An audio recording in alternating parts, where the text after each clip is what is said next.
Hello friend, welcome to my channel. मेरा channel में आप लोग को स्वागत है दोस्तों। देखिए दोस्तों, मैं अभी जा रही हूँ वो वैद का पास, केंदू घाटी। वो वैद को हम लोग रास्ता में पाए, हम लोग जा रहे थे उसका घर, तो रास्ता में पाए तो हम उसको बोले कि चलिए हम लोग को दवा दे दीजिएगा, फिर वापस आपको लेके छोड़ देंगे हम लोग जहाँ जा रहे हैं। तो वैद हम लोग का साथ जा रहा है, वो आगे चले गए और हम लोग अभी जा ही रहे हैं तो फ़ोन आया, तो बात कर रहे हैं।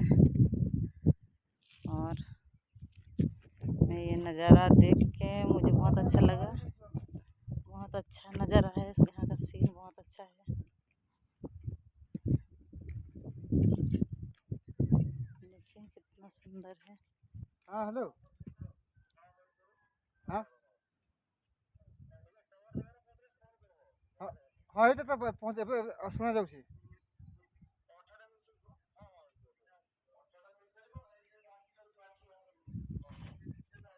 हाँ एखन शुणा जाऊँ। की कैसे रे?